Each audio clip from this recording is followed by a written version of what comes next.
Hello there, everyone. It's Brian again with another SPSS video. Today we're going to look at the two-sample independent groups t-test.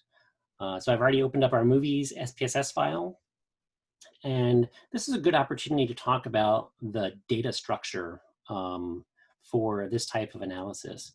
So we look at the Disney fan variable here. This is our categorizing variable. This is what SPSS refers to as a dummy variable. Switching over to the variable view, we can get some more information. This is simply asking each person the question, do you consider yourself a Disney fan? And then we're using the numbers 0 and 1. 1 means yes, you do, and 0 means no, you do not consider yourself a Disney fan. And so it's a dummy variable because it doesn't really contain data except this very broad categorization. And this is appropriate for an independent samples t-test. In an independent samples t-test, each person has to be in one group or the other and can't be in both. And so using this dummy variable is a way to sort people into those two groups and not have any overlapping membership between those two groups. For our dependent variable, we're going to look at the variable right here, the Lion King rating. So for the variable view, we see that this is the rating of the Lion King movie on a scale of 1 to 10, 1 being hated it, a very low score, and 10 being a very high score, and other numbers there in the middle. So we're going to use our two-sample independent groups t-test to answer the question, do people who consider themselves to be Disney fans have a different average rating of the Lion King movie compared to people who do not consider themselves Disney fans? So we're going to have SPSS do all this work for us, calculate both means, and compare them to each other. And so all we need to do is set it up. So we go to the Analyze menu, and we choose Compare Means, and we're going to go to an Independent Samples t-test. Now this one, it gets a little confusing in terms of which variables. We have two variables here. Which one goes in which group or which field here? So the way I think of this is our test variable is the dependent variable. This is the thing that we're really interested in getting means for. And that's going to be the rating of the Lion King. And then the grouping variable is our independent variable. This is, we sorted people into two different groups, and the grouping variable is the dummy variable that allows us to specify which group any individual is in. So we're going to pull that down here, but we're not done yet. It pulls it over with these question marks because we need to tell SPSS specifically how those two groups are coded. So you need to pay attention. We did 0s and 1s. We could have just as easily done like 1s and 2s. It's possible we would have like a variable, a dummy variable with more than two categories. Maybe we could do all 4 class years, you know, first year, sophomores, juniors, and seniors, but we're doing a t-test because we're only interested in looking at juniors and seniors. So we would choose the numeric values associated with those two groups. But for our purposes, we're just going to set up, we only have 2 values, but we still need to tell SPSS that they're represented by a 0 and a 1. So I put that in there and choose OK to run my t-test. All right, here we go. Here's the output. There's quite a bit on here, so let's take a couple minutes to talk about what we have. So it's a t-test. We have our descriptives here under our group statistics. It breaks down each group. For people who don't consider themselves Disney fans, there's 50 of them. Here's their average rating of the Lion King movie, standard deviation. And then for the other people, the people who do consider themselves Disney fans, there's 50 of them. Here's their rating, which is a bit higher than the non-Disney fan version. Here's the standard deviation for Disney fans. So this is just our descriptives for those two groups.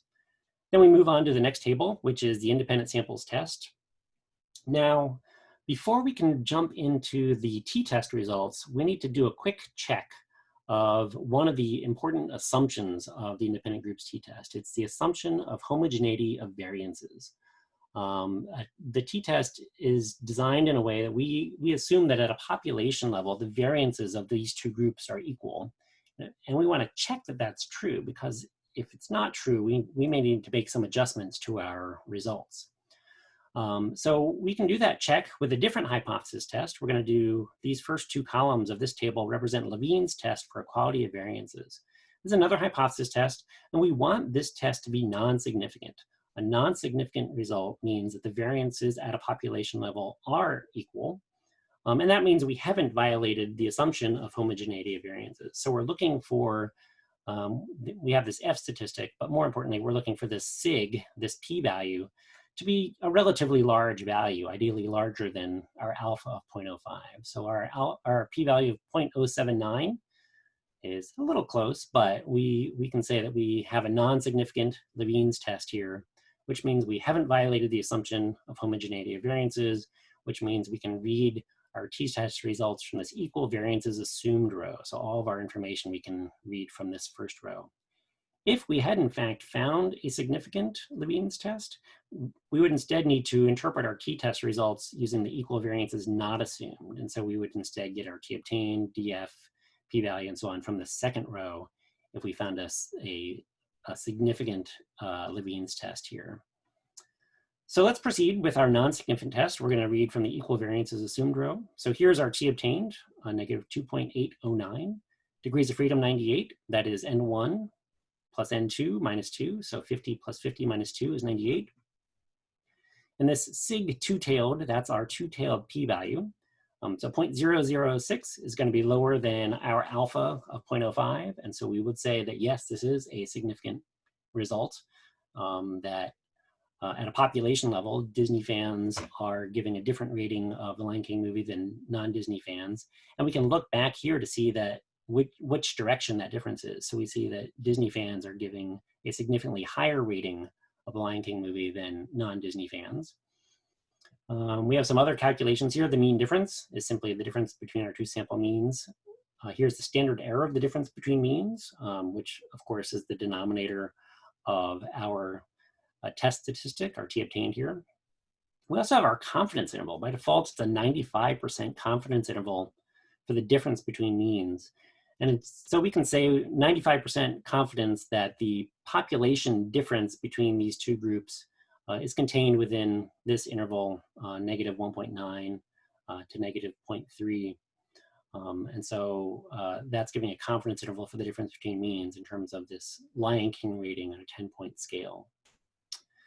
We can further do an effect size estimate using this output, and that's the third table. We can ignore almost all of this table except for the one key value. This is the Cohen's d in the first row, and this point estimate, this negative 0.562. That's our Cohen's d. Cohen's d, again, is explaining the difference between our two sample means in standard deviation units. So we can say that the Disney fans rating is about half a standard deviation above the average rating for non-Disney fans using this Cohen's d analysis. So lots of information here from our two sample independent groups t-test, and I'll leave it there and I'll see you guys at a future video.